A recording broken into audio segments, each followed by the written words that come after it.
Welcome back. This is a hotspot, as it's called, because it's basically companies which are hot and have interesting things, are doing interesting things with people who are interesting and have interesting things to say, all bunched together on this platform to tell you what's interesting and what they're looking at in the future. So without further ado, let me go from nearest to furthest. David Acham, Right.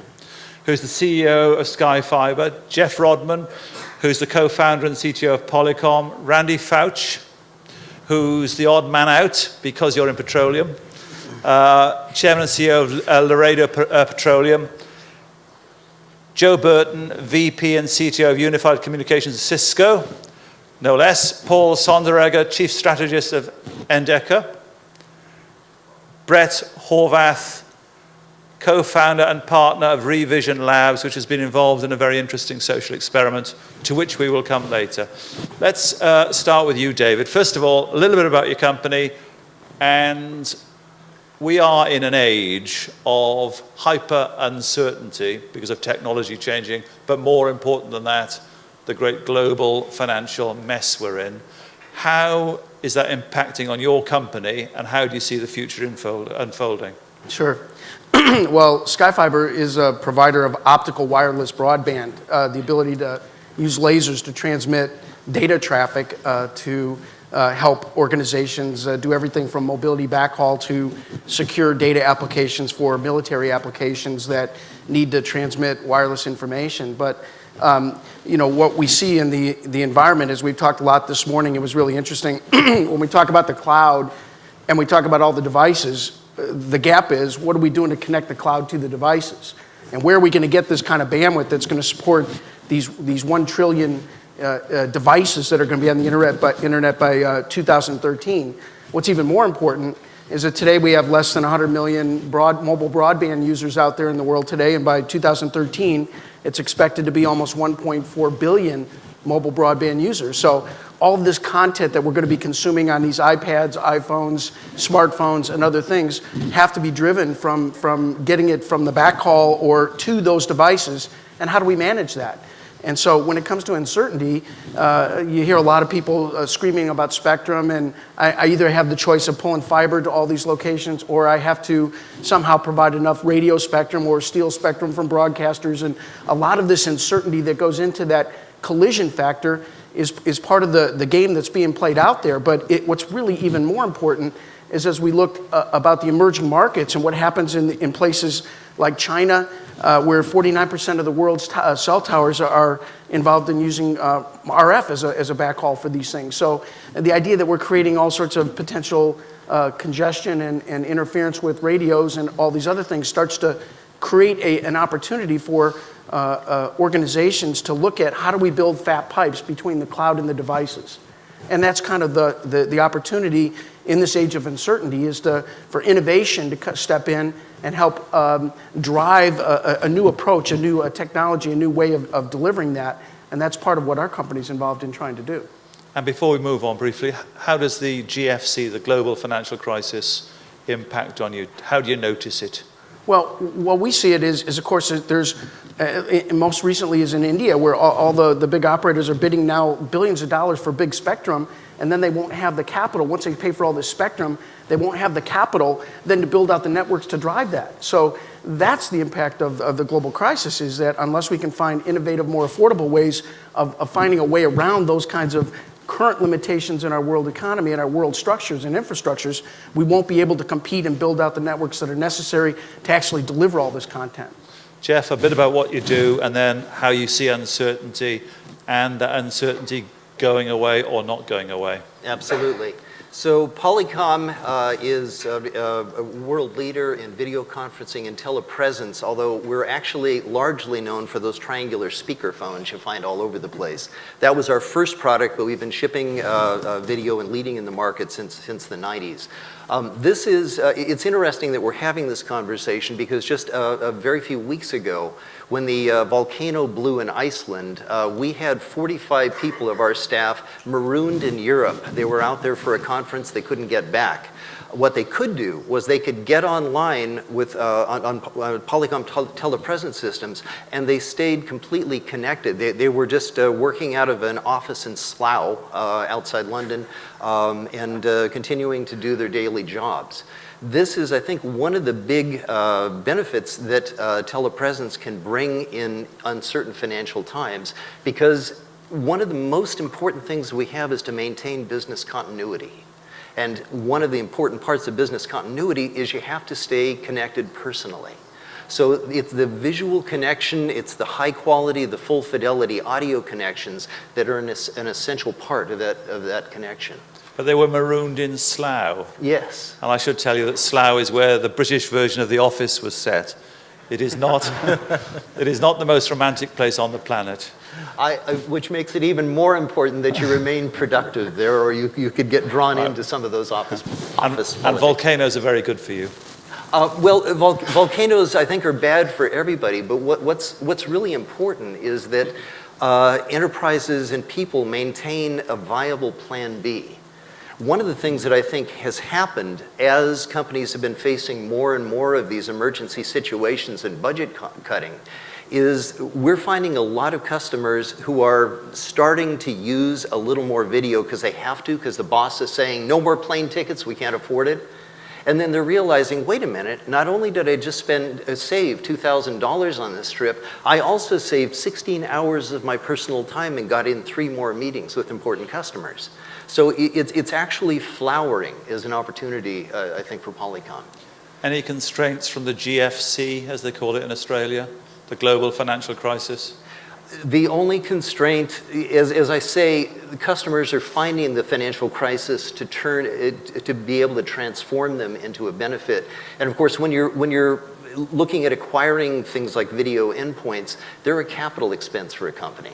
So you're trading expense dollars, which could be thousands of dollars a week in plane tickets, for capital expenses that you get to pay off for over a period of years. So it's quite a benefit, actually.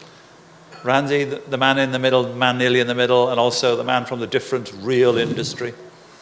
Well, Laredo is a private company, and we spend a lot of our time drilling for oil and gas. We have other interests in energy, almost across the spectrum.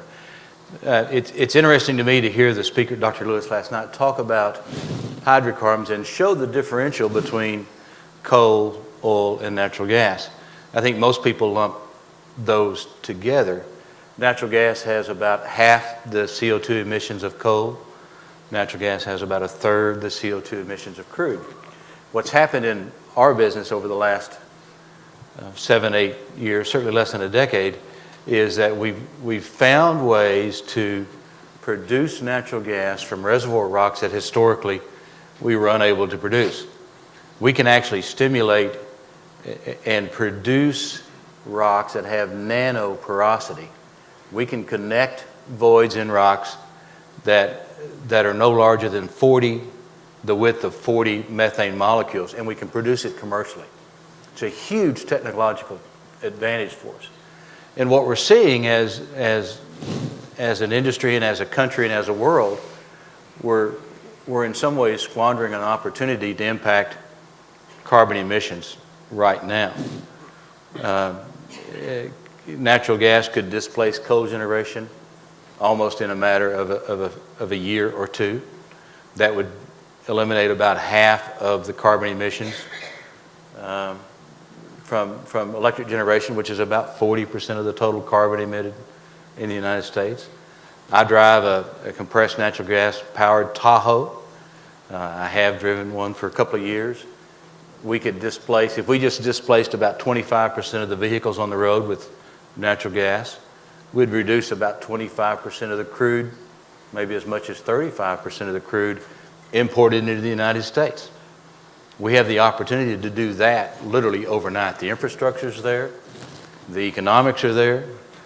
Because we found so much natural gas, it used to be feast or famine. Price would go from 40 cents to 14 bucks. We found so much now that natural gas trades historically around a 6-to-1 multiple to crude oil. If crude was $30, natural gas was $5, so on and so forth. How do you cope with, you uniquely here have a different politics to your industry. How do you adjust or not adjust to the politics of your industry, whereby it is very unfashionable, particularly given what's happened in the Gulf? But before that, with global warming, do you rebrand like BP did with a nice sunshine logo? Hopefully we do it better. For all the good it did. Hopefully we do it better than BP. Or, BP well, I mean, in terms of branding, how do you cope with it? Or do you just come up front and say, you need oil, get used to it? In my view, we need all alternatives, which goes back to my comment earlier about other investments. We shouldn't be ignoring nuclear. You saw it last night. We ought to be grabbing every energy source we can. Hydrocarbons are going to be part of our lives for a generation or two, maybe. We have natural gas that'll last for 6 or 7 generations at current usage. We need to understand that we can displace bad hydrocarbons with better, although maybe not still good. Do you feel unloved? I have a very faithful German Shepherd. The issue is people don't understand the energy business. We all use it, but I think, 2 years ago I was here, and everybody was running toward ethanol. Sure. You remember? I do. And a couple of the people that were on the panel with me are no longer in business. One of the other ones has now joined up with a major oil company to work on algae. It's all energy, and all facets of it have some things that are very, very good, some things that are very, very bad. Perhaps we can minimize the bad and maximize the good. Joe. So Cisco Systems is the worldwide leader in networking equipment with significant positions in data center, unified communication systems, and of course many others.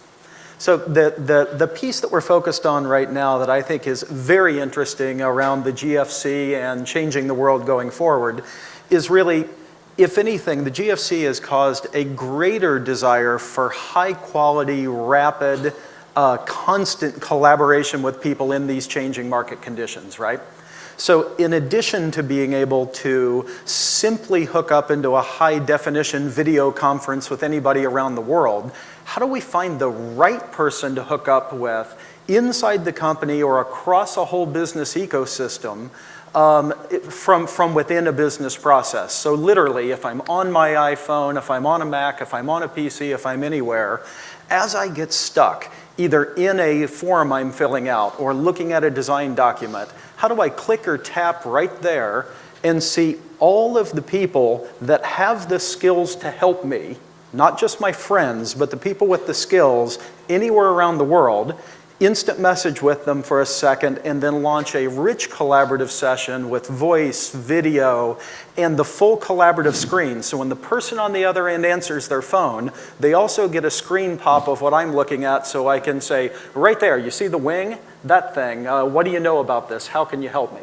So I think we're on the cusp right now between some industry standards that are being driven, not just by Cisco, but a lot of companies, plus the bringing in of skills-based tagging from social networking type constructs, where the ability to actually do that is going to be truly widespread over the next couple of years.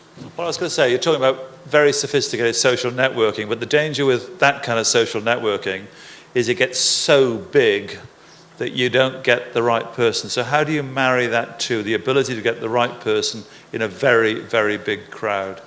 Yep. So there's a couple of bits there. So I think phase one of this is about in place, where at this point we're actually judging the quality of a contact effectively by how close they are to you in a social network, which is imperfect.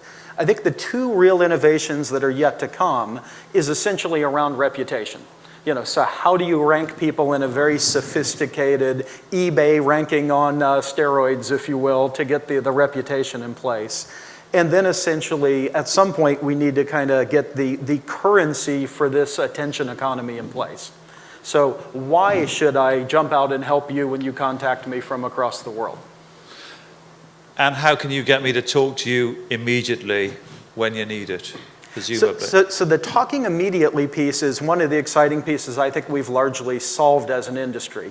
There's some emergent standards where if you have Cisco on this side and Polycom and Microsoft gear, I think we're within a year or two of being able to launch into that in a very, very seamless way. Paul. Endeca is a software company, and we're combining search and business intelligence for the purpose of helping people with no technical expertise discover the information they need for the decision at hand, but to do that in the moment. And the big change here, this is not just a question of new technology, it's really a question of a new information philosophy. The workhorses of enterprise IT, databases and the applications on top, they're all based on this idea that you should organize your data ahead of time to answer the questions that you will ask in the future. But the world is not so kind. And so we thought, well, what if you took it the other way around? What if, instead of a push platform, you had a pull platform? One where you actually expect that people will arrange and rearrange the information that's available to them at the moment of use, at the point of use. And that leads to asking and answering questions that no one in the company, no one in IT knew would be asked ahead of time. And so let me give you an example of where you use this kind of thing. The place where you find this kind of need is one big place is within national security, so inside of intelligence agencies, where intelligence analysts are trying to pull together human intelligence, signal intelligence coming from many different outposts in the outside world, trying to identify relationships that literally were not known before in order to figure out who the new bad guys are. Another place that's a little more mundane, but because of its frequency, has a tremendous impact, is in manufacturing. So within manufacturing, if you think about a design engineer who is choosing parts to go into a new design, one of our customers, Harris Corporation, has this problem, where there are 70 million parts on the market, which their engineers can choose among to create a new satellite or a new first responder radio. The engineers know that they want for example, a digital signal processor chip. It needs to be 3 millimeters on a side, have a 4-pin connection. But what they do not know is which of the dozens, scores, or hundreds available come from preferred suppliers. Which ones, if they chose to go with that particular one, would put the company over its volume purchase agreement for the month and bring down the unit cost for the whole thing. The reason this matters is because by enabling discovery in these momentary decisions, these spot markets for information, these engineers, for example, end up making decisions they otherwise would not, and are able to create an economic benefit for the firm that they otherwise would not if they weren't able to ask the questions that occur to them in the moment. Brett. So Revision Labs is a small strategy company based out of Seattle, Washington, and I have a lot of passion and interest for collaboration techniques and strategies, and I've been working on projects that try and look at the cutting edge of how that happens. Naturally, I was drawn to the home of innovative thinking and cutting edge strategies, which is government. I'm a strong believer that while government has been left behind in new ways of organizing, that it being the largest buyer of technology in the world, that it's actually poised to drive the next generation of collaboration. And I'm a real big fan of the whole thesis of pull platforms. Sorry, tell us about online registration. Oh, well, here's a good example. Is helped launch a project called Your Revolution, which it was the first online voter registration system in the country, and allowed people to register to vote instantly from their Facebook profile. They never had to fill out any forms, and they could actually find out which of their friends registered to vote and which ones weren't. Helped register over 50,000 people in Washington state alone. But that's a good example of how a new approach to government and democracy can take advantage of what Tim O'Reilly calls government 2.0. And he calls that the idea of government as platform, that you can use these Web 2.0 strategies to allow a whole new civic structure and a whole new government model. And you talk about what type of platform that is, it should be a pull platform. Government is poised to be the best example and the leading innovator of these new type of collaboration dynamics, these new ways that customers can be collaborators, these kind of customer-citizen hybrids. So I'm really interested in what can happen there, and we're about to enter an age of rapid evolution in government. I can't envisage quite what you're saying.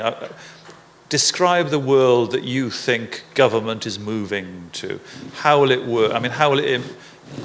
Everything we've talked about here at this conference so far about cloud computing, about pull platforms, government, because of crisis, will have to move there and move there faster than anyone else.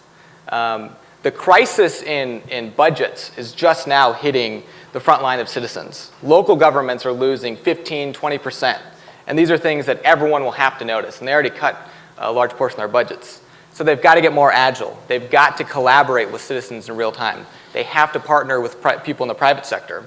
And so whether it's social media, whether it's public-private partnerships, government has to do that because it has no other choice.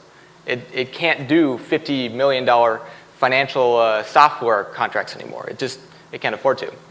So a good example is my company has been in dialogue with the new government of Kyrgyzstan. They just had a revolution about a month ago. And in a context of crisis where you have no infrastructure, it's literally, the White House is overthrown. They have to rely. This is a different White House, by the way. This is different. Yes. Yeah. Go on. Yeah. They don't have no institutions. Breaking news. Go on. Yeah. They don't have institutions. They don't have emergency response systems to rely on. So they had to use things like Twitter and MMS and collaborate with local neighborhood groups to respond to riots and violence. And so all these things that older governments would dream of being able to do, of collaborate with non-traditional partners, they have to. They have to do what I call a real-time government in order to respond to crisis and ensure stability. And so I think those use cases, whether it's in Haiti, whether it's in Kyrgyzstan, whether in places like San Francisco, those are going to be the use cases that drive innovation in enterprise. Does that mean a different kind of politics? And does it mean that structures disappear and, I don't know, more on anarchic politics or what? Well, I don't think it's going to be look like anarchy. I think it's going to be more real-time and responsive. We don't have the legal and policy frameworks for that right now, but we're seeing those questions come full force with the new policies coming out of the federal government around data, around what's happening with what's called 311 systems in New York and San Francisco. What happens if a citizen says, I can help you fill this pothole or rebuild this bridge? I've got the resources and tools if a government can't afford to do it. We don't have those type of policy frameworks, and so that's going to be where the cutting edge is. And governments that respond to that can get those things in place, are going to win. They're going to attract the best businesses. They're going to get citizens to move there, and they're going to be able to work with the best technology partners to make it happen. We've got 2 minutes and 54 seconds left. I want to ask all of you very, very quickly, virtually one sentence. If I ask you, do you feel optimistic about the future? I know what you're going to say. So what I want to get is a sense of how you see the future going, whether you think things are getting better, whether we're coming out the wood, whether there's light at the end of the tunnel or whatever. So you first, David. Well, I think we're operating out of a chronically anxietous society that's worried about all these factors, and it's going to be the element of leadership that steps up and drives the way forward that's going to give us confidence to move forward. And until that leadership emerges, and until it's magnified, and until it's virtualized, like forums like this, it's going to be hard for the culture, for our civilization to move forward and be confident about the future. And I think that's why forums like this are so critical to establishing that leadership just by its presence, and then projecting that out. And all these technologies, I think, eventually will help that virtualization. Jeff. I think that an essential part of coming out of this positively is the ability of people to spontaneously communicate fully. And I think what Joe mentioned, the emergence of more open standards that allow systems to communicate together freely is going to be an essential part of that, a big part of the solution. Randy? Things are getting better, but the worry is that they get well enough along that we start relaxing again. Things are getting generally better, but at the same time, there's going to be an awful lot of chaos and beta along the way. So these systems that allow us to rapidly communicate and rapidly bring things together, as was mentioned over here, is going to be tremendously important to making sure we don't relapse. Paul. I think one of the keys in making this all turn out well is actually reducing the friction of pulling together information about the effect of carbon emissions, about the scalability of ethanol, about responses to major crises, about the Twitter feeds coming out of different parts of Kyrgyzstan. Reducing the friction of pulling that information together so that people who have expertise in that situation, but not the underlying data, can actually get new perspectives on it that lead to new ideas. Finally. Piggybacking off that, I think reducing friction is a precursor to what we need to respond to the crisis at hand, and that's getting large institutions, large organizations to collaborate. We don't have the capacity we need to confront the crises we face. And until those organizations, whether the governments or large corporations, find a way to create shared innovation and shared burden, we're really stuck in the mud. Not unbounded optimism. No? Thank you very much indeed.